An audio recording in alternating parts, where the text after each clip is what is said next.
अच्छा जी स्टूडेंट्स, हम chemical energetics पढ़ रहे थे और कुछ पास पेपर के क्वेश्चंस आज डिस्कस करने हैं और देन एमसीक्यूज डिस्कस करने हैं। तो आज ये बेटा स्टार्ट करते हैं हम आज। सबसे पहले बेटा इस क्वेश्चन पर आ जाए। ये क्वेश्चन मैंने इसलिए चूज किया कि इसमें जो आपको गिवन डाटा है ना वो थोड़ा सा डिफरेंट है। वरना तो इस तरह होता था ना, आपको जब है साइकिल ड्रॉ करनी होती थी या सिर्फ कंबस्शन दिया होता था या सिर्फ फॉर्मेशन दिया होता, तो यहाँ पर आपको देखने में ऐसे लग रहा है कि डाटा डिफरेंट है। तो ये भी बेटा अभी आराम से देखते हैं हम। सबसे पहले कह रहा है carbon disulphide is readily combusted to gives carbon dioxide and sulphur dioxide. Construct a balance equation for the complete combustion of CS2। पर CS2 को आपने बर्न करना है in the presence of oxygen. तो कार्बन और ऑक्सीजन क्या बनेगा? Carbon dioxide. Sulphur और ऑक्सीजन क्या बनेगा? Sulphur dioxide. सल्फर बेटा यहाँ दो हैं तो 2 moles of sulphur dioxide. Carbon 1 है तो 1 mole of carbon dioxide. Oxygen को बेटा बैलेंस कर लेते हैं, 2 2 4 और 5 6। यहाँ 6 ऑक्सीजन है तो यहाँ 3 आ जाएगा। ठीक है, ये तो होगी आपकी इक्वेशन। अब आ जाए इसके बाद एक डेफिनेशन पूछ रहे हैं आपसे कि define the term standard enthalpy change of combustion, 3 marks. देखो इसमें आपको ना बड़े ध्यान से, अक्सर बच्चे 1 मार्क लूज कर देते हैं, कभी अंडर द स्टैंडर्ड कंडीशन नहीं लिखेंगे, स्टैंडर्ड स्टेट नहीं लिखेंगे, तो आपको 3 मार्क्स कैसे मिलेंगे? सुने, energy change when 1 mole of a substance. जो बच्चा कंपाउंड लिखेगा उसके मार्क्स कट जाएंगे। मैंने कहा था ना, सब्सटेंस में आपके एलिमेंट भी आ जाएंगे और सब्सटेंस में आपके कंपाउंड भी आ जाते हैं। तो 1 mole of a substance is burned in excess of oxygen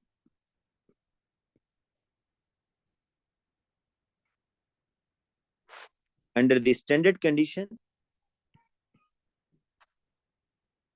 in their standard state, in their standard states। ये बेटा आपने डेफिनेशन लिखनी है। अब आ जाइए इस सर क्वेश्चन के ऊपर। जी बेटा। सर यूजुअली कंप्लीट कंबशन में हमारे पास कार्बन डाइऑक्साइड और वाटर नहीं बनता। तो वो तो हाइड्रोकार्बन के केस में बनेगा ना, अगर हाइड्रोकार्बन है तब बनेगा। अगर हाइड्रोकार्बन ना हो मतलब सल्फर की कंबस्शन होगी। अगर सल्फर की कंबस्शन होती है तो क्या कार्बन डाइऑक्साइड बनेगा? नहीं, वो तो डिपेंड करता है आप किस एलिमेंट को बर्न कर रहे हैं। असल में आप लोगों को हम इतनी ज्यादा प्रैक्टिस हाइड्रोकार्बन की कंबस्शन की करवाते हैं तो बच्चे ये समझ जाना शुरू हो जाते हैं कि सिर्फ कार्बन डाइऑक्साइड और वाटर बनेगा। नहीं, कंबस्शन का मतलब है burning of a substance in the excess of oxygen. तो जो भी कंपाउंड होगा वो फिर बर्न होगा। कार्बन डाइसल्फाइड में कार्बन डाइऑक्साइड बनेगा, सल्फर डाइऑक्साइड बनेगा। अगर आप सल्फर को बर्न करेंगे तो सल्फर डाइऑक्साइड बनेगा। हाइड्रोजन को बर्न करेंगे तो वाटर बनेगा। अगर हाइड्रोकार्बन या अल्कोहल्स को बर्न करते हैं फिर लाजमी तौर पर कार्बन डाइऑक्साइड और वाटर बन रहा होता है। ठीक है। अच्छा बेटा नेक्स्ट देखें, calculate the standard enthalpy change of formation of CS2 from the following data. अच्छा आपने ना बेटा इसकी फॉर्मेशन करनी है, कार्बन डाइसल्फाइड की फॉर्मेशन ये फाइंड आउट करनी है ना। तो देखें है साइकिल ही हम ड्रॉ करेंगे, लेकिन आप ये बात ध्यान में रखें कि जिस रिएक्शन की इंथैल्पी चेंज आपने फाइंड आउट करनी होती है उसकी लीनियर इक्वेशन बनाते हैं। तो ये देखो भाई, मैंने delta is not a formation, ये मैंने बताना है कि जब CS2 बनेगा, फॉर्मेशन का मतलब है फ्रॉम इट्स एलिमेंट, तो कितनी एनर्जी चेंज होगी। ये किससे बनेगा भाई? कार्बन से बनेगा और सल्फर से बनेगा। याद रखें बेटा, आप सल्फर को S सेट नहीं लेंगे, सल्फर को for the sake of simplicity हम S ही लिखते हैं। लेकिन वैसे आपको पता होना चाहिए, अगर वो ये पूछे आपसे कि what is the molecular formula of sulphur, तो वहां तो आपने S8 ही लिखना है। लेकिन अदरवाइज रिएक्शंस के अंदर आप सल्फर को S8 के बजाय क्या लिखते हो? सिर्फ S ही लिखोगे। ठीक है। अच्छा बेटा, ये जो रिएक्शन है ना, ये जो मैंने अभी आपके सामने लिखा है, ये आपका फॉर्मेशन है बेटा, दिस इज द फॉर्मेशन। अच्छा दूसरी बात, अब आपके लिए ये भी आप कहेंगे सर ये बड़ी मुश्किल बात है, अब हम ये क्या करें कि कार्बन डाइसल्फाइड का तो हमें लिक्विड, हमें तो इसकी स्टेट ही नहीं पता कि ये लिक्विड है, सॉलिड है, गैस है, तो हम स्टेट सिंबल कैसे डालें? तो बेटा कंपाउंड्स के लिए ना, जो इस तरह के कंपाउंड्स होते हैं जो इतने ज्यादा कॉमन नहीं होते, वो आपसे कहता भी नहीं है कि आप इसकी फिजिकल स्टेट डालें। तो इसलिए ये गलती मत कीजिएगा कि कार्बन डाइसल्फाइड, अगर आपको नहीं पता ना इसकी फिजिकल स्टेट क्या है, कुछ भी ना डालें। गलत मत लिख कर आएंगे, गलत लिख के आएंगे तो मार्क्स काटेंगे, ठीक है। वैसे सीधी सीधी वोलाटाइल लिक्विड, ये क्या होता है बेटा? वोलाटाइल लिक्विड होता है, सॉलिड और ये सॉलिड। लेकिन आपको मैंने क्या कहा है कि आपको अगर कंपाउंड, कोई इस तरह का कंपाउंड आ रहा है जो बहुत ज्यादा यूज नहीं हो रहा, तो आप उसको ऐसे ही छोड़कर आ जाओगे, नीचे स्टेट सिंबल नहीं डालोगे, ठीक है ना। अब ये देखो बेटा, ये आ गया। अब जरा नोट करते हैं जी, गिवन क्या है हमारे पास कंबस CS2 की कंबस्शन गिवन है, मतलब CS2 की कंबस्शन अभी हमने ऊपर भी की है कि जब आप इसको बर्न करोगे कार्बन डाइऑक्साइड बनेगा और सल्फर डाइऑक्साइड बनेगा। बड़ा इस इक्वेशन को एडजस्ट करना है आपने। बताएं जी, इस इक्वेशन को, ये जो मैंने ऊपर लिखी है आपको नजर आ रही होगी बेटा, ये वाली, इस इक्वेशन को मैंने इस ट्राइंगल में एडजस्ट करना, और ये कंबस्शन है। नीचे क्या वाले करूंगा? होंगे सर नीचे यस वाले बॉक्स में। यस, CS2 बेटा ये लिखा हुआ है। अगर आपको ऑक्सीजन का मस्त है तो साइड पे एयर लिख दो, वैसे मस्त नहीं, आपको सिर्फ ये प्रोडक्ट लिखने हैं, तो ये आप प्रोडक्ट लिखोगे carbon dioxide and sulphur dioxide. और ये एरो डाउनवर्ड बनाओ भाई, ये देखो ना CS2 की कंबस्शन हो रही है, और आपके पास बेटा यहाँ पर जो एनर्जी आ रही है वो है कितनी? -1110। इतनी, जब एक मोल, यहाँ पर मोल से मुराद है 1 mole of CS2 is burn in excess of oxygen. Sir ठीक है जी बेटा। Why sulphur trioxide not form? Sulphur trioxide तो बेटा उस वक्त बनता है जब आप SO2 को स्पेशल कंडीशंस देते हैं, SO2 plus O2 it gives SO3 in the presence of V2O5 450 degree. ये तो ये सारी कंडीशंस देंगे तो वो भी रिवर्सिबल रिएक्शन बनेगी, होगा, ठीक है। इसलिए SO3 नहीं बनता बेटा, SO3 के लिए आपको स्पेशल कंडीशन देनी पड़ती। समझ आ गई? ठीक है बेटा। सर जी बेटा। सर यस जब सर कार्बन और सल्फर की कंबशन की बात करते हैं तो हम लोग कहते हैं कि अलग अलग हो रही है विद ऑक्सीजन, कार्बन और किसकी मतलब कि बेटा? सल्फर की कंबशन हुई तो सल्फर डाइऑक्साइड और कार्बन की हुई तो कार्बन डाइऑक्साइड। यही बात है, एक कंपाउंड में जिस तरह आप मीथेन की करते हैं CH4, तो कार्बन की अलहदा बनती है, कार्बन डाइऑक्साइड, हाइड्रोजन की वाटर बनता है हाइड्रोजन से। तो यहाँ पर भी कार्बन से कार्बन डाइऑक्साइड, सल्फर से सल्फर डाइऑक्साइड। मतलब इन दोनों एलिमेंट्स की अलग कंबशन हो रही है।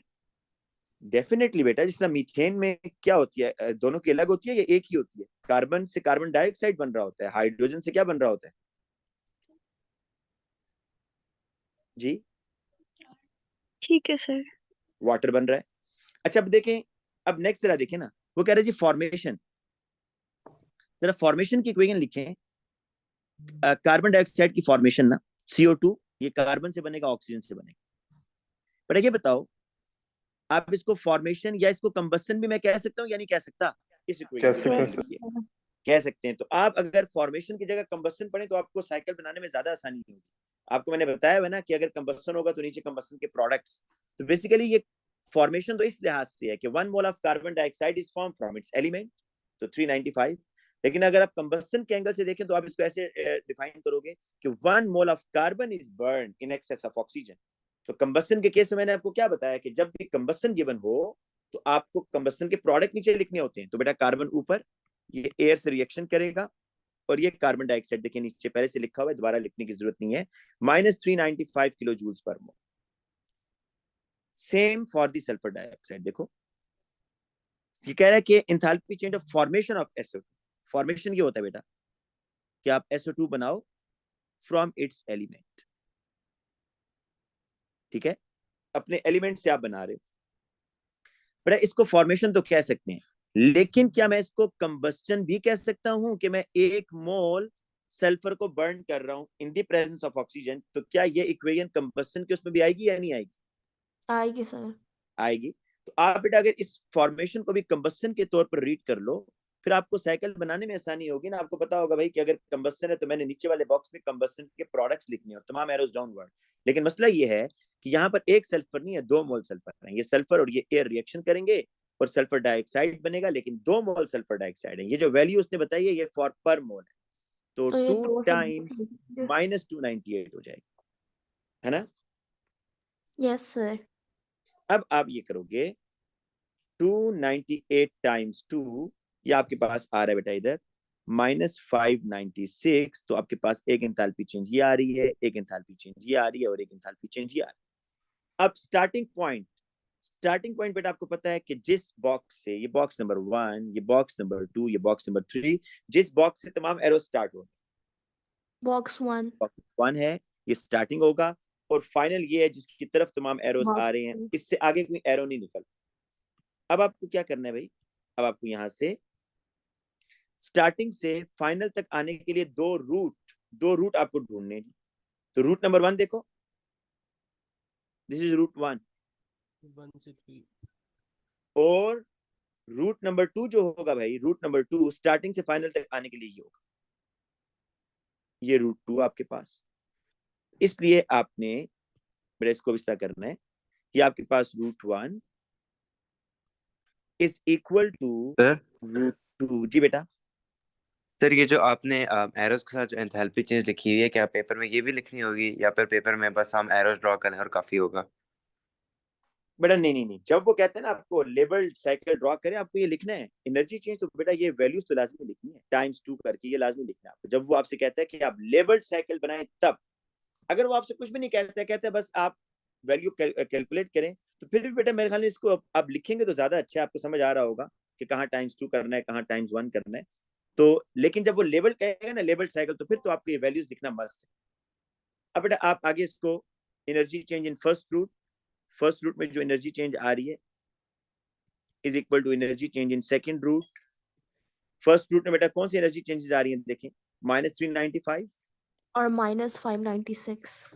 -596। सेकंड रूट में क्या आ रहा है बेटा, delta H not of formation And और -1110. 1110। तो बेटा ये आपने निकालना है यहाँ से, बस delta H not of formation आप निकाल लो तो आपके पास आंसर आ जाएगा -395 -596, एक मिनट,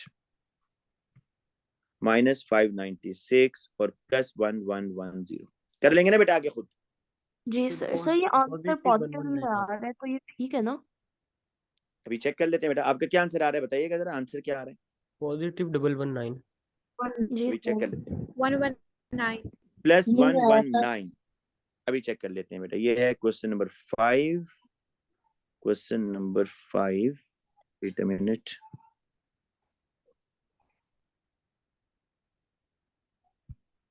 क्वेश्चन नंबर 5 है ना बेटा, बेटा 119 ये आ रहा है जी, यही आ रहा है ना बेटा आंसर आप लोगों का भी। जी सर ये याद सर जी अच्छा, सर। जी अब बेटा इस तरह करते हैं कि कल मैंने जी इस तरह करते हैं कि अब नेक्स्ट जो है ना आपको एक दो क्वेश्चंस बॉन्ड एनर्जी की भी प्रैक्टिस करवाता हूँ, बॉन्ड एनर्जी। सर आप एक दफा जल्दी जल्दी फिर से समझा नहीं सकते? जी बेटा क्या कह रही है, सर आप एक दफा फिर से उसे समझा सकते हैं? कौन सा क्वेश्चन बेटा? सर जो आपने अभी करवाया। बेटा इसमें कहाँ प्रॉब्लम आ रहा है, जहाँ प्रॉब्लम आ रहा है वो सर काइंडली सर मुझे बता लेकिन दें। देखिए ना, हमने तो या तो सिर्फ कंबस्शन की किए थे या हमने फॉर्मेशन की किए, इन्होंने उधर कंबस्शन का भी दिया था, फॉर्मेशन का भी दिया था। बेटा तभी तो ये क्वेश्चन मैंने आपको भी दोबारा करवाया है, तभी तो ये क्वेश्चन खुद करवाया है ताकि आपको ये समझ आए कि असल में ये एक ही बात है ना। देखो मैंने यहाँ पर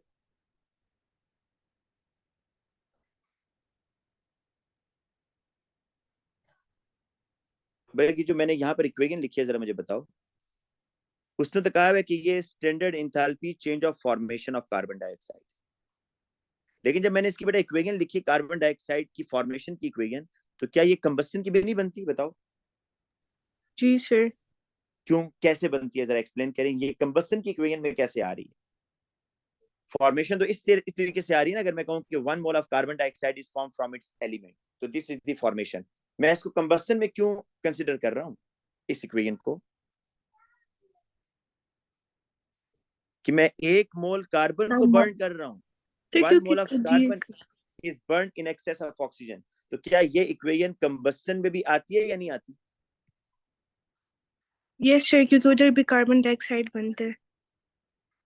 नहीं, कार्बन डाइऑक्साइड का बनना कंबस्शन नहीं है ना बेटा। कंबस्शन का बनने का मतलब, कंबस्शन का मतलब ये होता है कि when you burn 1 mole of a substance, जब आप 1 मोल सब्सटेंस, तो मैं अगर ये कहूं कि जी मैं यहाँ पर 1 मोल कार्बन बर्न कर रहा हूँ in the presence of excess of oxygen, और ये मेरे पास प्रोडक्ट कार्बन डाइऑक्साइड बन रहा है, तो मेरा जो क्वेश्चन है वो ये आपसे कि क्या ये इक्वेशन फॉर्मेशन की हेडिंग में आएगी या कंबस्शन में आएगी या दोनों में आ सकती है?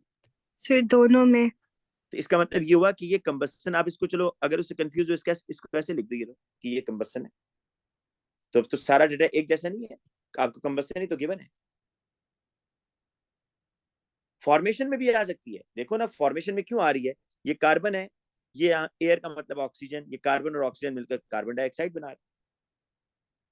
इसी तरह नेक्स्ट इक्वेशन देख लो, कह रहा है कि फॉर्मेशन ऑफ सल्फर डाइऑक्साइड। मैंने जब फॉर्मेशन ऑफ सल्फर डाइऑक्साइड की इक्वेशन देखी तो मुझे पता चला कि ये फॉर्मेशन में तो आ रही है कि 1 mole of SO2 is form from its element, लेकिन बेटा ये इक्वेशन कंबस्शन में भी आ रही है। कैसे? कि 1 mole of sulphur is burn in excess of oxygen, और क्या बन रहा है? सल्फर डाइऑक्साइड बन रहा है। तो क्या ये कंबस्शन में आ रही है बेटा या नहीं आ रही, जो नीचे वाली इक्वेशन? जी सर आ रही है। तो अब आप ये अज्यूम कर लो ना कि भाई उन्होंने तो सारा डाटा एक जैसे ही दिया हुआ है, तीनों कंबस्शन ही है। तो जब तीनों ही कंबस्शन है डाटा में, तो क्या कहा था कि जब कंबस्शन इज गिवन तो आपने जो कंबस्शन के प्रोडक्ट्स होंगे वो नीचे वाले बॉक्स में लिखने होंगे, तमाम एरोज डाउनवर्ड। तो बस ये सिंपल सी वही साइकिल है बेटा। सिर्फ यहाँ पर थोड़ा सा बच्चे कंफ्यूज हो जाते हैं फॉर्मेशन और कंबस्शन को देख के, लेकिन जब आप इक्वेशन बनाओगे तो आपको क्लियर हो जाना चाहिए कि ये equation formation as well as combustion दोनों में आ रही है। सर ठीक है जी बेटा। सर यहाँ हम कहेंगे कि दोनों कार्बन और सल्फर बर्न हो रहे हैं।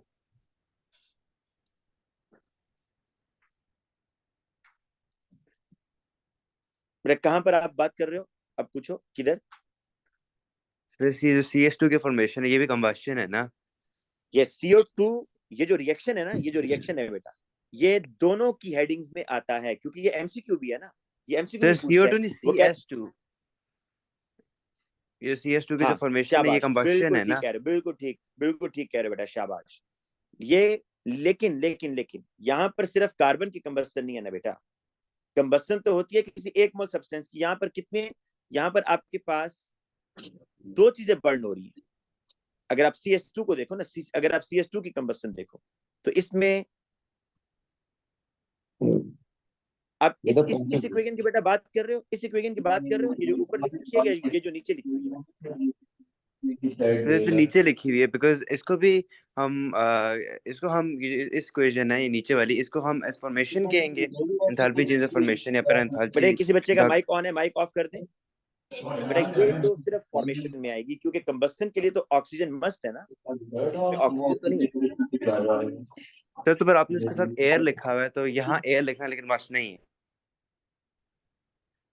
बेटा एक मैं इनके जरा माइक बाकी बच्चों को ऑफ कर दूं जी। बेटा देखो, पहली बात, आप अगर इस इक्वेशन की बात कर रहे हो, ये सिर्फ फॉर्मेशन में आ रही है। रीजन, कंबस्शन में क्यों नहीं आएगी? ऑक्सीजन नहीं है, कंबस्शन के लिए ऑक्सीजन चाहिए। फॉर्मेशन में क्यों आ रही है? कि 1 mole of a compound is formed from its element, ये तो कंबस्शन में आ ही नहीं सकती ना। लेकिन ये जो डाउनवर्ड एरोज आ रहे हैं बेटा, ये जो डाउनवर्ड एरोज आ रहे हैं, ये कंबस्शन है, क्योंकि आपका 1 मोल CS2 बर्न हो रहा है। ये आपका कंबस्शन है क्योंकि सल्फर बर्न हो रहा है। ये आपका कंबस्शन है क्योंकि कार्बन बर्न हो रहा है। जी बेटा। तो लेकिन ये रिएक्शन इटसेल्फ कार्बन और सल्फर का, ये इसको फॉर्मेशन कहेंगे हम। ये फॉर्मेशन है, क्यों? ये क्यों फॉर्मेशन है? इसको मैं क्यों कंबस्शन नहीं कह रहा, क्यों फॉर्मेशन कह रहा हूँ? सर क्योंकि इसके अंदर ऑक्सीजन एयर का ऑक्सीजन होने का मस्ट यस, नहीं है। कंबस्शन के लिए तो लाजमी है ना, कंबस्शन के लिए लाजमी बेटा कि क्या होना चाहिए, वहां पर ऑक्सीजन होना मस्ट है। ठीक है, अच्छा अब आगे चलते हैं बेटा। बेटा मैं बॉन्ड एनर्जी के एक है साइकिल आपको ड्रॉ करके देता हूँ, bond energy.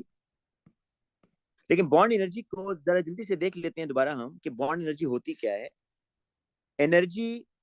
Energy required to break, energy required to break 1 mole of a covalent bond. अच्छा, अगर आप यहां तक लिख कर आओगे ना बेटा, डेफिनेशन यहां तक लिख कर आओगे तो आपको 2 में से 1 मार्क मिलेगा।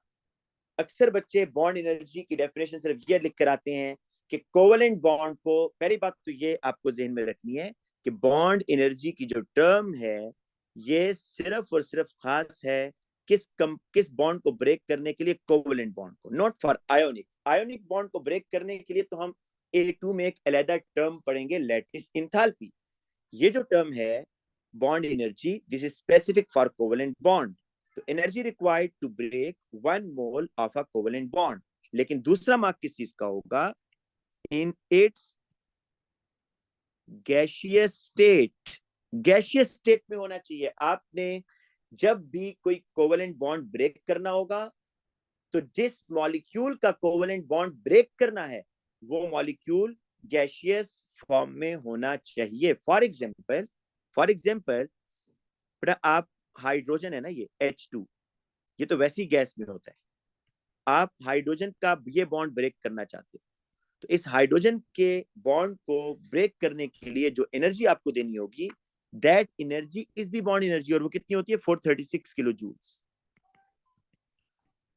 तो जब भी बेटा बॉन्ड तोड़ोगे ना तो आपके पास यहाँ पर एटम्स बनेंगे। देखो ये एटम्स बन गए, और कितनी एनर्जी आपने दी, बॉन्ड एनर्जी B.E कितनी आपने दी, +436 किलो जूल्स पर मोल। पर मोल से मुराद 1 mole of a covalent bond. लेकिन अगर कोई ऐसी चीज होता है, आयोडीन है, अगर आपने आयोडीन का बॉन्ड बेटा ब्रेक करना है ना, आयोडीन का, तो आयोडीन सॉलिड स्टेट में आप इसका बॉन्ड नहीं ब्रेक कर सकते भाई। सॉलिड स्टेट के अंदर तो इसमें IMF भी होंगी ना। देखो सॉलिड स्टेट में तो आयोडीन ऐसे होगा, ये एक आयोडीन है, ये दूसरा आयोडीन है, और इन आयोडीन्स के दरमियान IMF है। तो आप अगर ये चाहते हो ना मैं सॉलिड स्टेट में कोवेलेंट बॉन्ड ब्रेक करूं, तो बेटा आप सॉलिड स्टेट में जब एनर्जी दोगे ना तो वो एनर्जी पहले कोवेलेंट बॉन्ड ब्रेक नहीं करेगी, पहले IMF बॉन्ड ब्रेक करेगी। तो आप जो एनर्जी दे रहे हो वो तो कोवेलेंट बॉन्ड ब्रेक करने में यूज ही नहीं हो रही, वो तो IMF ब्रेक करने में यूज हो रही है। इसलिए ये बात लाजमी है कि जब भी आपने बॉन्ड ब्रेक करना होगा, कोवेलेंट बॉन्ड, तो जो आपका स्टार्टिंग मटेरियल है that must be in gaseous form. पहले आपको आयोडीन को सॉलिड से गैसियस फॉर्म में लेकर जाना। जब एक मॉलिक्यूल की तमाम IMF खत्म हो जाए ना, फिर आप जो एनर्जी दोगे वो एनर्जी यूज होगी उसका बॉन्ड ब्रेक करने में, और आपके पास क्या बनेगा, 2 मोल्स ऑफ आयोडीन। तो बेटा एक बात अब याद कर लो कि बॉन्ड एनर्जी की जो इक्वेशंस होती हैं, बॉन्ड एनर्जी, दो बातें बताऊंगा, दोनों बड़ी इंपॉर्टेंट है, MCQs में पूछेगा आपसे। बॉन्ड एनर्जी की जो इक्वेशंस होती हैं उसमें तमाम चीजें किस स्टेट में होंगी, गैसियस फॉर्म में। पहली बात, बॉन्ड एनर्जी की जो इक्वेशन होती है उसमें तमाम चीजें, रिएक्टेंट्स भी और प्रोडक्ट्स भी गैसियस फॉर्म में होंगे। दूसरी बात जो इंपॉर्टेंट है, बॉन्ड एनर्जी की जो इक्वेशन होती है उसमें जो रिएक्शन की राइट साइड होती है ना, राइट साइड, वो हमेशा एटम्स होंगे, क्योंकि आपने बॉन्ड तो तोड़ दिया है ना, तो ये हमेशा एटम्स होंगे भाई इधर। जैसा कि CH4 है, अगर CH4, आप जब इस CH4 के तमाम बॉन्ड्स तोड़ोगे, आप मतलब इसका ये बॉन्ड भी तोड़ दो, ये बॉन्ड भी तोड़ दो, ये बॉन्ड भी तोड़ दो, और ये बॉन्ड भी तोड़ दो, जब आप CH4 के बेटा तमाम बॉन्ड्स तोड़ोगे ना, उस टाइम आपके पास देखो ये चीज बन जाएगी, कार्बन गैस और 4 एटॉमिक हाइड्रोजन्स गैस। और पता है कितनी एनर्जी आप दोगे इसको, +1662। बेटा इन चारों बॉन्ड्स को ब्रेक करने के लिए इतनी एनर्जी दी है, और देखो सब अलग हो गए, कार्बन अलग और चारों हाइड्रोजन अलग। लेकिन एक CH बॉन्ड की बॉन्ड एनर्जी क्या होगी भाई, इस CH बॉन्ड को तोड़ने के लिए कितनी एनर्जी चाहिए होगी, ये कोई बता सकता है? सर ये डिवाइडेड बाय 4 हो जाएगा। शाबाश, ये देखो, ये हो जाएगा 4 1 ये देखो मैं लिख 3 रहा कुछ। हूँ, 4 moles of CH bonds are being broken। आपने चार मोल, ये 1 मोल था, ये दूसरा मोल, ये तीसरा, ये चौथा, तो 4 moles of CH bonds are being broken, and so the mean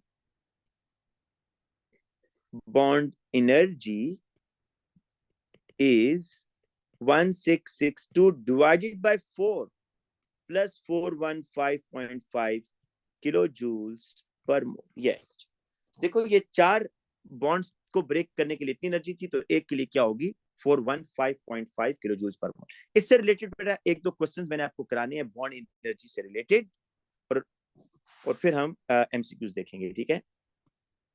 अच्छा, क्वेश्चन ये है जी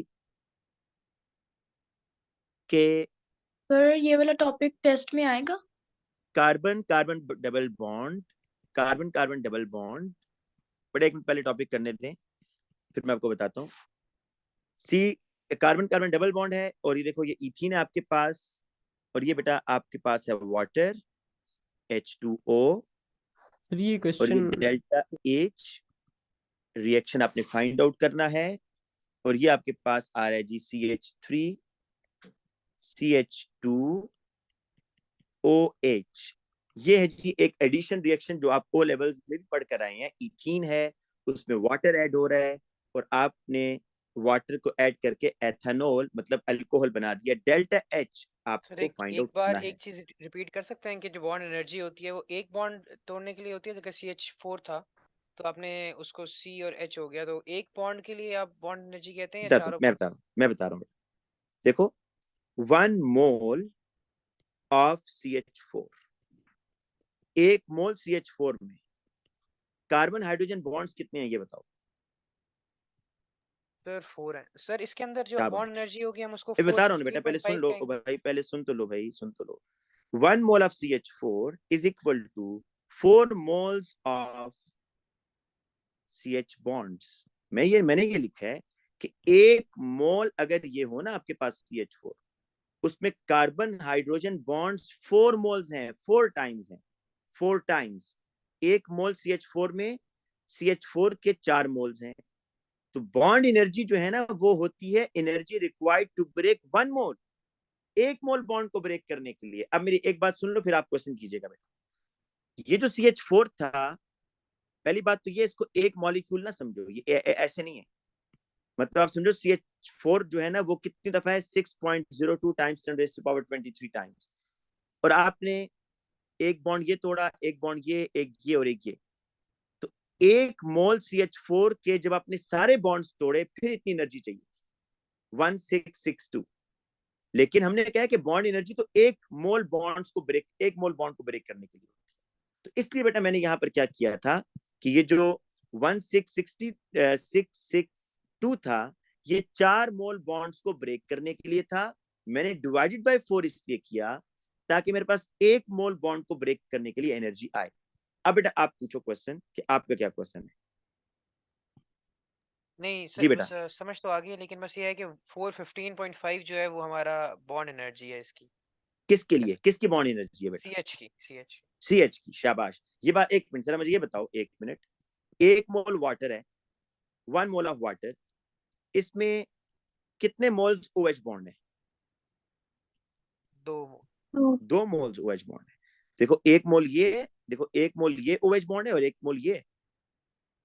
तो अगर वो आपको वाटर की बता रहा है ना कि वाटर को ब्रेक डाउन करने के लिए इतनी एनर्जी, तो 1 OH के लिए आप डिवाइड बाय 2 करो। वाटर की, एक मिनट मैं आपको वाटर की जरा बॉन्ड एनर्जी बता देता हूँ बेटा। वाटर की जो बॉन्ड एनर्जी है वो आ रही है 464 टाइम्स टू 1 928। ये जरा देखना बेटा इधर, ताकि ये कॉन्सेप्ट आपका क्लियर हो, आगे मसला ना हो बेटा। ये है जी H2O, ये 2 H अलहदा हो गए, एक ऑक्सीजन अलहदा हो गया। डेल्टा H जो इसने दिया ना यहाँ पर, मतलब बॉन्ड एनर्जी जो है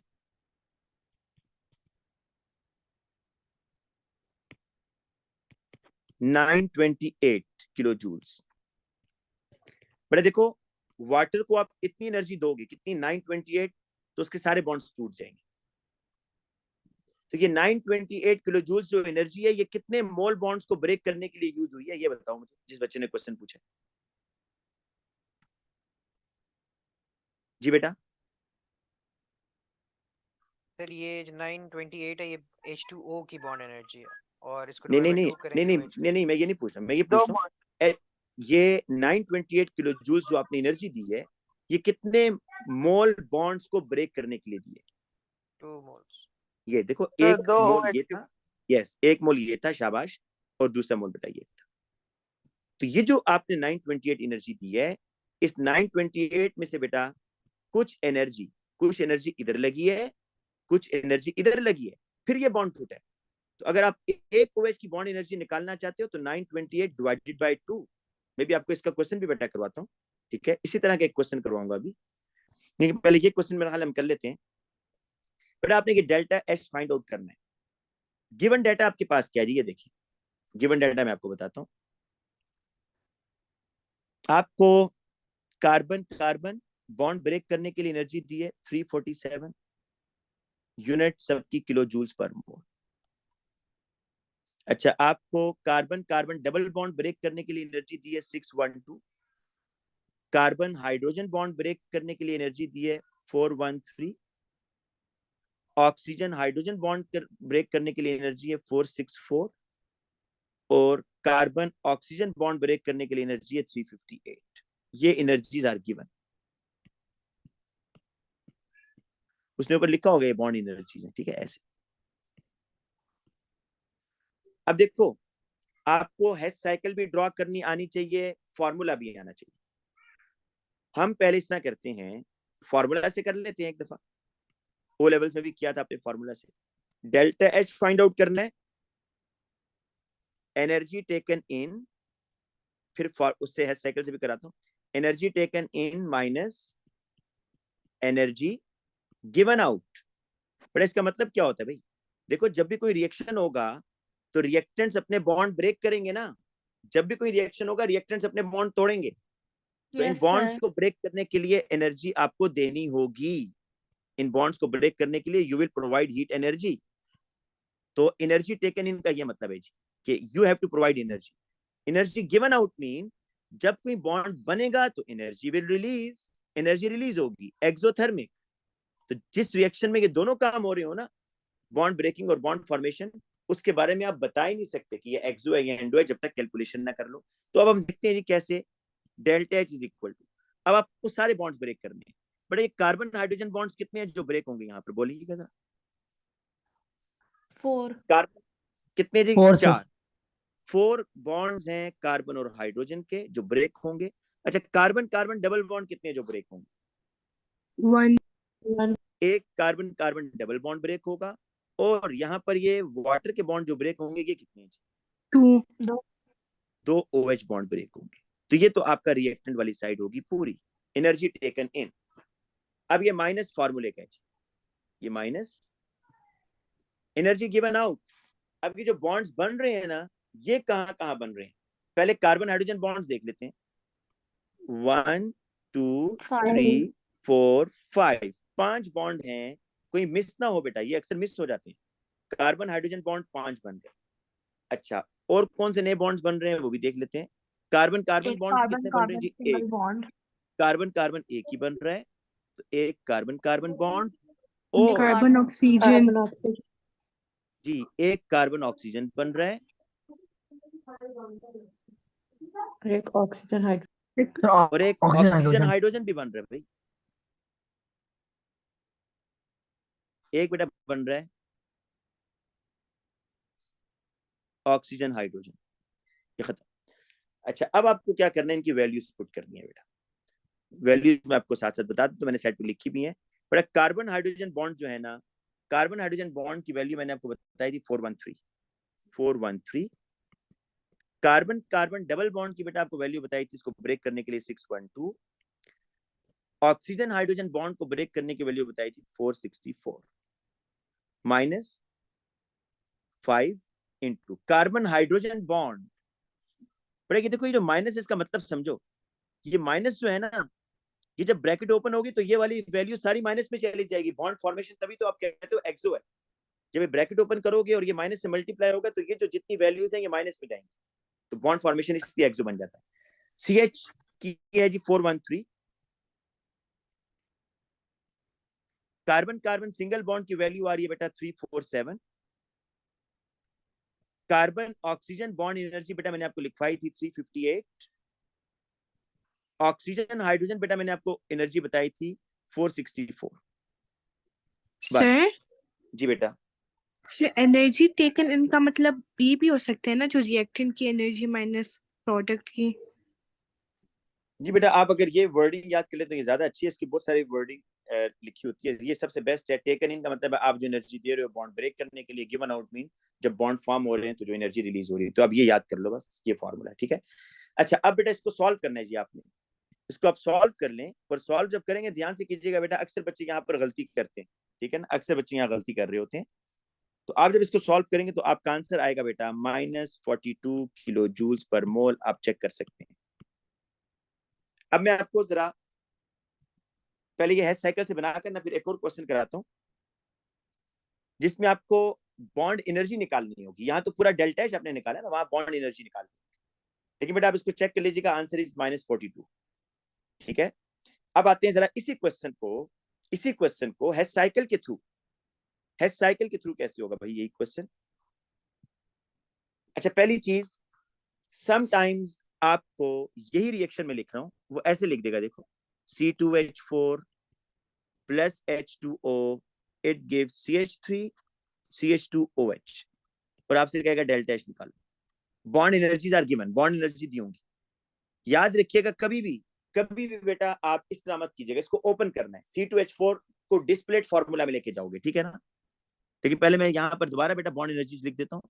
कार्बन कार्बन सिंगल बॉन्ड की है +347, कार्बन कार्बन डबल बॉन्ड की है +612, कार्बन हाइड्रोजन की है +413, ऑक्सीजन हाइड्रोजन की है 464। ये हमेशा प्लस में आएंगी बॉन्ड एनर्जी, ठीक है। कार्बन ऑक्सीजन की है +358। बेटा एक और बात, एग्जामिनर जब भी आपसे कहेगा ना आप बॉन्ड एनर्जी फाइंड आउट करो, तो बॉन्ड एनर्जी का आंसर हमेशा प्लस में आना चाहिए। क्यों? कोई बच्चा इसको एक्सप्लेन करे, क्यों बॉन्ड एनर्जी का आंसर हमेशा प्लस में आना चाहिए। हम बॉन्ड एनर्जी को डिफाइन किस तरीके से करते हैं? Energy required to break one mole of a bond. Yes, energy required to break one mole of a bond. कि आप बॉन्ड को ब्रेक करने के लिए जो एनर्जी दे रहे हो, इसलिए बॉन्ड एनर्जी का आंसर अगर आपका प्लस में नहीं आ रहा तो समझ जाओ आपने गलत किया। अच्छा बेटा, हैश साइकिल के थ्रू देखो, पहले तो इस तरह लिखा, अगर उसने ऐसे लिखी होगी ना इक्वेशन, इसको फौरन आप इस तरह लेकर आओ, डिस्प्लेट फॉर्मूला में लेकर आओ, ताकि आपको पता चले ना किसके दरमियान कौन कौन सा बॉन्ड है। H2O को ऐसे लिख दो, और ये इसको भी ओपन करो। अब देखो आपको ना 2 साइकिल्स मैंने पहले बताई, फिर सुन ले। पहला आपको ये बताया था, बड़ी इंपॉर्टेंट बात बताने लगा हूं। पहली बात ये बताई थी कि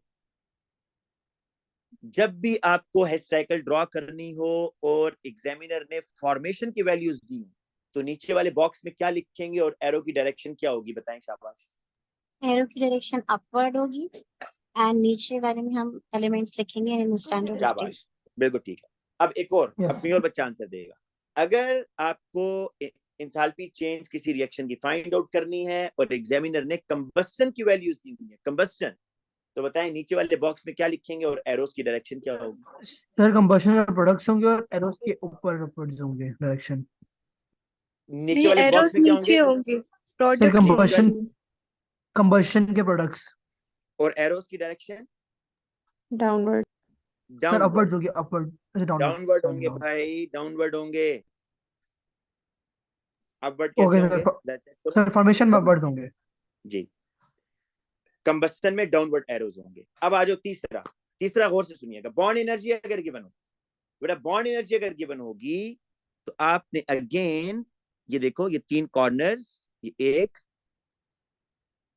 ये सेकंड और ये third.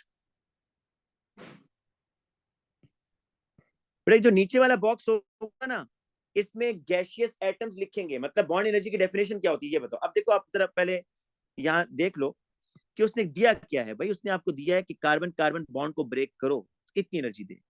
Carbon carbon double bond को ब्रेक करो, इतनी एनर्जी। कार्बन हाइड्रोजन बॉन्ड को ब्रेक करो, इतनी एनर्जी। OH बॉन्ड को ब्रेक करो, इतनी एनर्जी। कार्बन ऑक्सीजन बॉन्ड को ब्रेक करो, इतनी एनर्जी। तो आपको खुद ही आइडिया होना चाहिए कि भाई इस दफा तो अब सारे बॉन्ड्स तोड़ने हैं, आपने ये सारे बॉन्ड्स तोड़ने हैं भाई। जब सारे बॉन्ड्स आप तोड़ ही दोगे, जब सारे बॉन्ड्स ये तोड़ोगे, तो बताओ नीचे क्या आएगा? Gaseous atoms. नीचे वाले बॉक्स में क्या आएगा बेटा, बोलो। आपको एटम्स लिखने हैं, और तमाम एरोस डाउनवर्ड। जरा इस तरह करो ना, C2H4 की बॉन्ड एनर्जी की इक्वेशन क्या होगी? देखो C2H4, अगर आपको इसकी बॉन्ड एनर्जी की इक्वेशन एग्जामिनर कहे कि इसकी बॉन्ड एनर्जी की इक्वेशन लिखो, तो आप सारे बॉन्ड्स तोड़ दो, 2 कार्बन बनेंगे, ये सारे बॉन्ड्स तोड़ दो, कितने हाइड्रोजन बनेंगे? क्या ये बॉन्ड एनर्जी की इक्वेशन है? बोलो, क्या ये इक्वेशन बॉन्ड एनर्जी की है बेटा? आंसर दो, शाबाश। Yes sir. Yes sir. क्यों, कैसे पता चला है बॉन्ड एनर्जी की? क्योंकि आप कहोगे कि आपका जो प्रोडक्ट साइड है वहां गैसियस एटम है और रिएक्टेंट भी आपका गैसियस फॉर्म में और सारे बॉन्ड्स टूट रहे हैं। This is the bond energy. तो अब आपने बेटा यहाँ पर यही करना है, जब बॉन्ड एनर्जी गिवन होगा और हेस साइकिल ड्रॉ करनी है, तो आपने सबको ब्रेक करके उनके गैसियस एटम लिखने। तो C2H4 को ब्रेक करो, कितने कार्बन बनेंगे? 2 कार्बन। हाइड्रोजन कितने बनेंगे? 4H। स्टेट सिंबल सबके गैस, सब गैसियस फॉर्म में। अब वाटर को ब्रेक डाउन करना है। वाटर इस तरह है भाई, OH। जब वाटर को इस तरह बॉन्ड एनर्जी दोगे तो एक O बनेगा और 2 H गैसियस एटॉमिक फॉर्म में। तो अब वाटर ब्रेक डाउन हो रहा है, तो वाटर का बेटा एक O गैस और ये 2 H।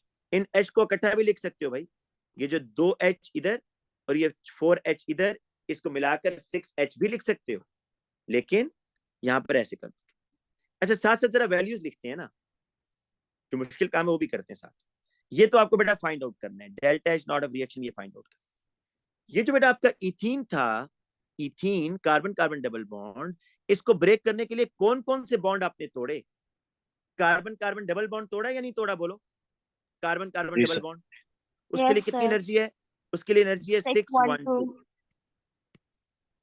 612। ये का मैं साइड पे लिखता जाता हूँ कार्बन कार्बन डबल बॉन्ड के लिए। फिर कौन सा बॉन्ड ब्रेक हुआ भाई? CH bond. Carbon hydrogen bond. तो 4 टाइम्स 413, ये बेटा आपका कार्बन हाइड्रोजन बॉन्ड है। 1652। ठीक है, शाबाश, 1652। फिर उसके बाद बेटा तीसरा देखो, आपने OH बॉन्ड भी तोड़ा और 2 OH बॉन्ड तोड़े हैं, 2 OH बॉन्ड। तो उसके लिए एनर्जी क्या होगी? 2 टाइम्स 468।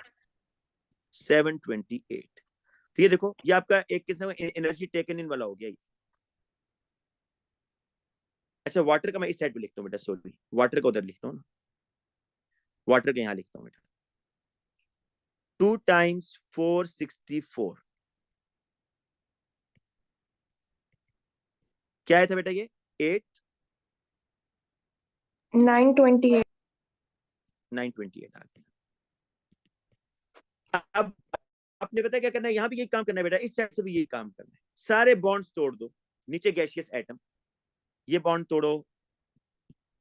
अब पहले देखो कि कार्बन हाइड्रोजन बॉन्ड्स कितने टूट रहे हैं जी?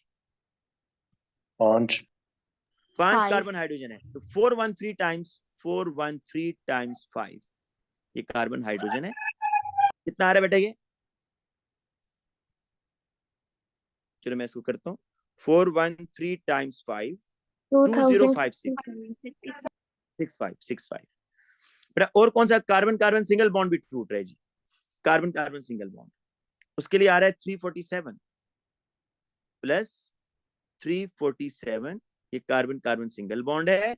और एक कार्बन ऑक्सीजन बॉन्ड भी आ रहा है भाई, 358 प्लस 358, और एक OH बॉन्ड भी आ रहा है 464।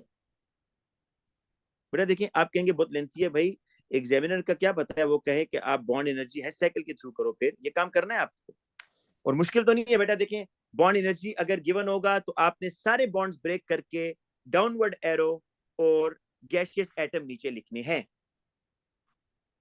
जी सर।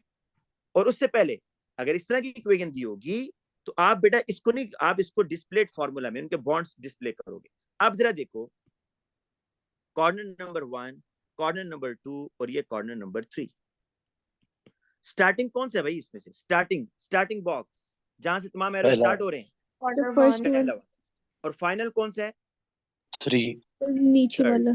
तो देखो बिल्कुल ठीक है, ये देखो भाई, ये आपका एक रूट तो ये बनेगा, एक रूट बेटा ये होगा, और सेकंड रूट जो है बेटा वो आपका होगा ये वाला।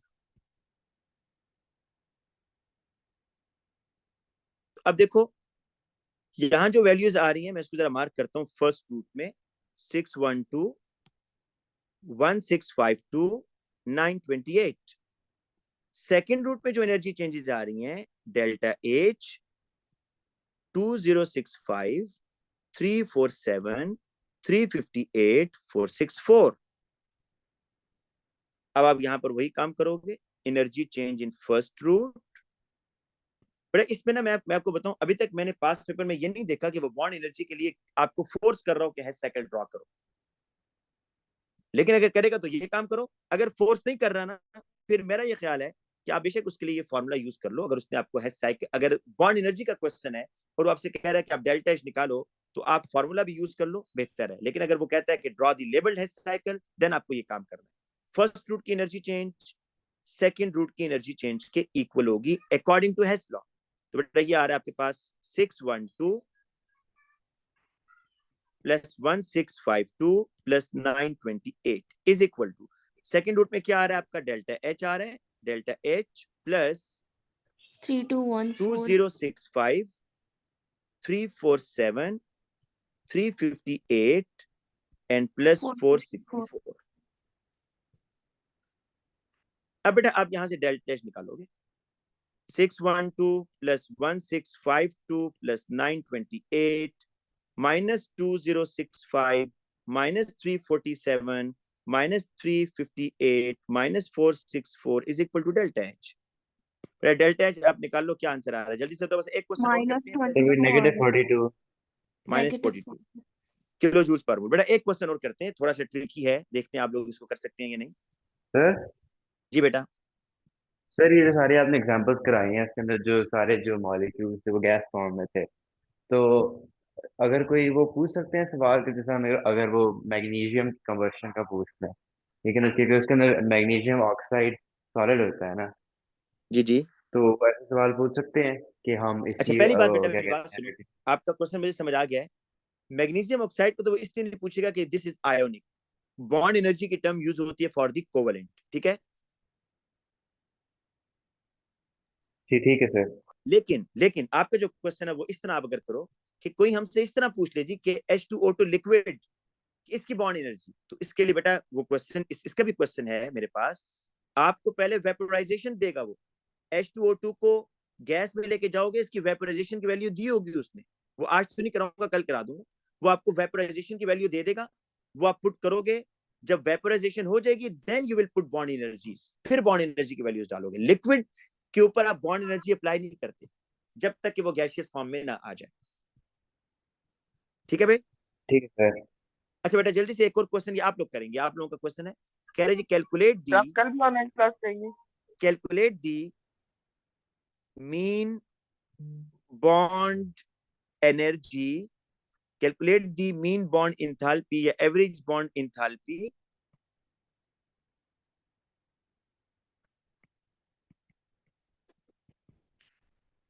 of silicon fluoride bond in SiF4 gas। क्या चीज उसने आपको दी हुई है बेटा, क्वेश्चन जरा देखो। फॉर्मेशन ऑफ SiF4 ये उसने आपको दिया हुआ है -1615 किलो जूल्स पर मोल, और क्या दिया हुआ है उसने आपको,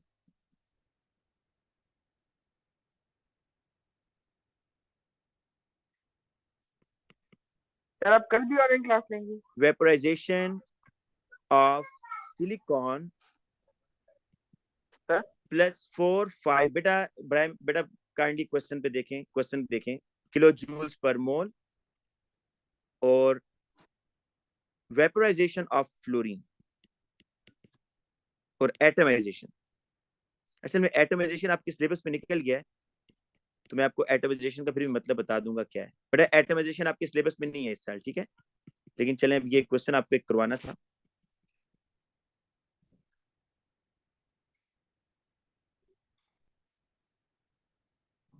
ये ना बेटा मैं आपको हैश साइकिल खुद बना के देता हूँ इसकी, ठीक है, क्योंकि एटमाइजेशन आपके सिलेबस में नहीं है, इसलिए आप थोड़ा इसमें कंफ्यूज ना हो। वैसे एटमाइजेशन आपको समझा देता हूँ, 1 मिनट में समझ आ जाएगा है क्या, अलबत्ता सिलेबस में नहीं है लेकिन समझ लें बेटा। पहले एटमाइजेशन का मतलब समझ लें। एटमाइजेशन।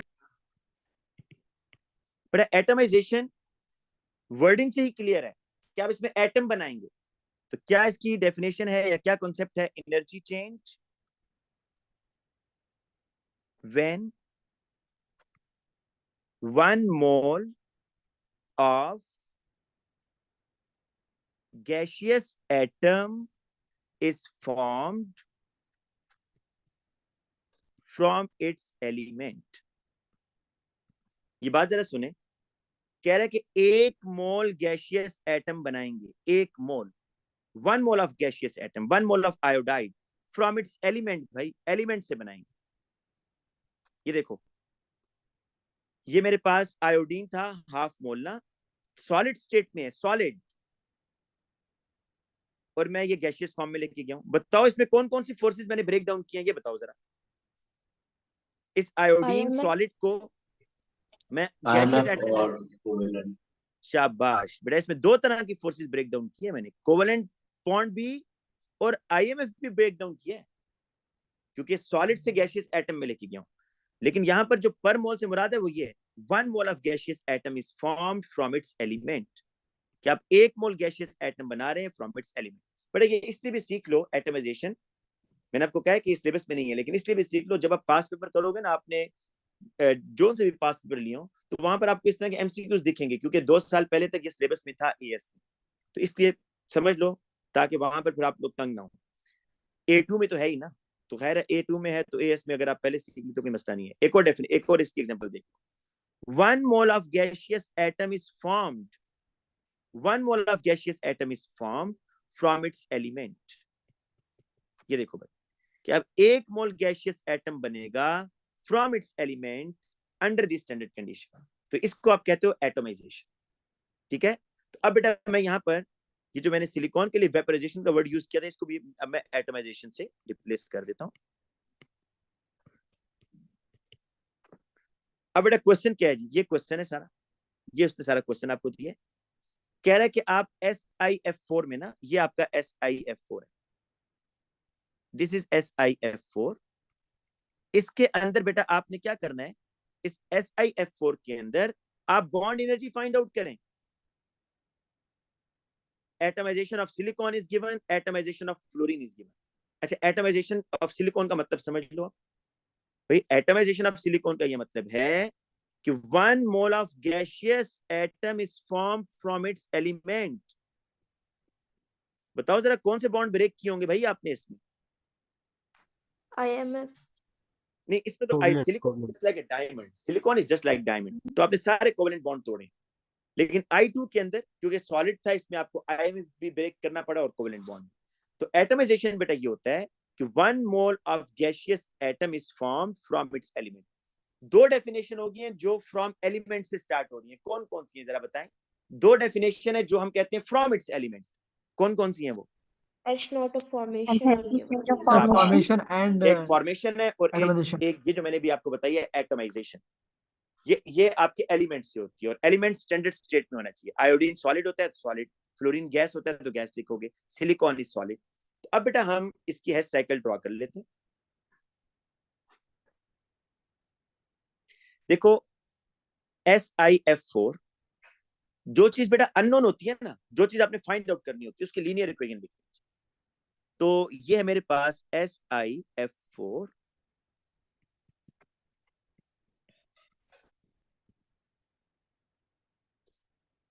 बेटा जब मैं इसके सारे बॉन्ड्स तोड़ दूंगा, सारे बॉन्ड्स तोड़ दूंगा, तो क्या ये नहीं बनेगा सिलिकॉन गैस और फ्लोरीन, और फ्लोरीन कितने बनेंगे? 4 फ्लोरीन गैस। क्या मैं ये कह सकता हूँ कि this is the equation of bond energy? क्या ये बॉन्ड एनर्जी की इक्वेशन है या नहीं? Yes sir. है, this is the equation of bond energy. क्योंकि देखो ना, मैंने इसमें बॉन्ड्स तोड़े हैं, ये देखो, ये आपका है साइकिल भी बनेगी। कितने मैंने बॉन्ड्स ब्रेक किए हैं भाई सिलिकॉन और फ्लोरीन के? कितने मोल्स बॉन्ड ब्रेक हुए? 4 मोल्स, 4 मोल्स बॉन्ड ब्रेक हुए। लेकिन आपका क्वेश्चन क्या है? क्वेश्चन क्या कह रहा है कि आप एक SF की बॉन्ड एनर्जी बताएं। अभी कर लेते हैं, ये देखें। अब सर ये जो आपको आंसर आ जाए उसी को 4 से डिवाइड करेंगे फिर? हाँ बेटा करते हैं, अभी बताता हूँ, बिल्कुल सही कह रही हैं आप, करेंगे। अब हम देखते हैं बेटा, ये तो मैंने लिख दिया ना, ये तो मैंने इक्वेशन लिख दी कि सिलिकॉन टेट्राफ्लोराइड के सारे बॉन्ड्स तोड़े और ये गैसियस एटम में चला गया। देखते हैं गिवन डाटा में क्या है, क्या फॉर्मेशन गिवन है, बोलो फॉर्मेशन गिवन है या नहीं भाई? जी सर बेटा जब Yes, sir, formation given given हो तो नीचे वाले बॉक्स में क्या लिखोगे, नीचे वाले बॉक्स में क्या लिखोगे, एलिमेंट्स। एलिमेंट्स। तो ये नीचे मैं एलिमेंट्स लिखता हूँ, एक एलिमेंट आएगा सिलिकॉन और दूसरा एलिमेंट क्या आएगा, फ्लोरीन। फ्लोरीन क्या होता है, F2 गैस, 4 फ्लोरीन है, 2 F2 गैस। बेटा इसका क्या मतलब होता है, फॉर्मेशन ऑफ SiF4, कि एक मोल जब SiF4 बनेगा तो इतनी एनर्जी रिलीज होगी। तो ये क्या कहते हैं, ये एरो नीचे से ऊपर आना चाहिए या नहीं आना चाहिए? आना चाहिए जी। तो ये आपके पास बनेगा -1615। ये बताओ, ये सिलिकॉन सॉलिड, ये सिलिकॉन गैस, अभी आपको एक बात बताई थी कि 1 mole of gaseous atom is form from its element, ये कौन सी एंथैल्पी चेंज? एटमाइजेशन। एटमाइजेशन उसने बताया हुआ आपको कि 1 mole of gaseous atom is form from its element. फिर बता रहा हूं, atomisation is not the part of your syllabus, ठीक है, अब नहीं है, लेकिन चलो कर लेते हैं इसको। ये बेटा एटमाइजेशन ऑफ सिलिकॉन इज 4, 5, 6, मतलब आप इतनी एनर्जी दोगे ना सिलिकॉन को, सिलिकॉन सॉलिड को इतनी एनर्जी दोगे तो वो गैसियस आपके पास गैसियस एटम में आ जाएगा। तो ये देखो भाई, ये इधर जाएगा +4, 5, 6, ठीक है। अब एक और बात भाई, यहां वो कह रहा है atomisation of fluorine, atomisation of fluorine, जरा इसकी इक्वेशन दोबारा देख। तो ये नीचे एटमाइजेशन की जरा इक्वेशन देखो, एक minute, definition, energy change when 1 mole of gaseous atom is form. याद रखो एटमाइजेशन में ना यहाँ 1 मोल होता है, इधर ये देखो, ये 1 मोल होगा एटमाइजेशन की इक्वेशन में, यहाँ 1 मोल होना मस्ट है, 1 mole, 1 mole and 1 mole from its element, ठीक है। 1 mole of gaseous atom, 1 mole of iodine gaseous atom, 1 mole of fluorine gaseous atom. तो ये उसने आपको एनर्जी दी है, कह रहा है atomisation of fluorine is this, कितनी एनर्जी देनी पड़ेगी आपको, 79। जब एक मोल ऑफ फ्लोरीन एटम बनाओगे ना फ्रॉम इट्स एलिमेंट, तो 79 किलो जूल्स एनर्जी देनी होगी। बेटा अगर किसी को ज्यादा बनाने हो, मतलब मुझे 4 मोल बनाने हैं सपोज, तो मल्टीप्लाई बाय 4 हो जाएगा जी। अगर मुझे इस तरह करना है भाई, मुझे 4 F बनानी है, एक नहीं, तो मैं 79 को ×4 करूंगा ना। तो यहां पर जरा देखो, इस साइकिल में कितने मोल गैसियस एटम बन रहे हैं फ्रॉम इट्स एलिमेंट, 4 मोल्स। तो मैं इसको 4 × 79 कर दूं। थोड़ा सा मुझे लग रहा है मुश्किल आपको लग रहा होगा क्वेश्चन, क्योंकि एटमाइजेशन आपने नहीं पढ़ा था, लेकिन मुझे बताओ बेटा, थोड़ा आइडिया हो गया कि एटमाइजेशन को मैंने कैसे यूज किया है? Yes sir. अब बस इसको खत्म करते हैं, और एमसीक्यूज बेटा आज पॉसिबल नहीं होगा। अब बेटा इस तरह है कि आपका ये स्टार्टिंग है, this is your starting point, this is your final. तो स्टार्टिंग से फाइनल तक जाना है आपने, ये एक route and this is the second route. लेकिन जो आपके पास ये है ना बेटा डेल्टा एच, ये 4 के लिए आएगा, ये बात ध्यान में रखें, जो भी स्टूडेंट ने बताया था कि इसको 4 से डिवाइड कर, ये फर्स्ट है, ये सेकंड है। फर्स्ट में जो आ रहा है बेटा वैल्यूज वो मैं लिख रहा हूं, +465, 79 × 4, 316, बेटा ये 2 आ रही है बस, फर्स्ट रूट में ये 2 आई। सेकंड रूट में क्या आ रहा है देखो, इज इक्वल टू -1615 और प्लस दिस, ये जो याद रखिए जो डेल्टा एच है, ये कितने बॉन्ड्स को ब्रेक करने के लिए आएगी वैल्यू, 4 के लिए 4 moles bond, 4 moles bond, delta H 4 moles bond के इक्वल है। अच्छा, +465, और आपका आंसर प्लस में आना चाहिए क्योंकि bond energy is always positive. जी sir. 316 + 1615 is equal to delta H. Delta H 4 moles of silicon fluoride है। सर ये 2396 आ रहा है, इसको 4 से 2396 सबका आ रहा है बेटा, इकट्ठा करके आपने अभी डिवाइड तो नहीं किया ना 4 से? सर नहीं डिवाइड नहीं किया, डिवाइड करके 599 आ रहा है। आपने क्या किया, 2396 96 बेटा, अगर तो यही आ रहा है तो आप ये ज़हन में रखो, ये डेल्टा एच का मतलब है 4 मोल्स SiF। अगर आप 4 मोल बॉन्ड इसके ब्रेक करते हो तो 2396 है। 1 जी मोल के लिए कितना होगा? 596 2396 डिवाइडेड बाय 4। 599 फिर 599। अच्छा बेटा, अब एक और बात कि आप में से जिन बच्चों को इस साइकिल को समझने में प्रॉब्लम हुई है वो बच्चे इसको इग्नोर कर सकते हैं। सिर्फ ये मैंने इसलिए करवा दिया कि सम टाइम वो आपको बॉन्ड एनर्जी के लिए भी जा सकता है कि बॉन्ड एनर्जी कैसे फाइंड आउट करना है। जिसको प्रॉब्लम आ रहा है एटमाइजेशन से वो इसको इग्नोर कर दे। ठीक है भाई, तो आज के लिए इतना काफी है। मैं इंशाल्लाह इसके ना अभी आपको नोट्स भी सेंड कर देता हूँ। ठीक है।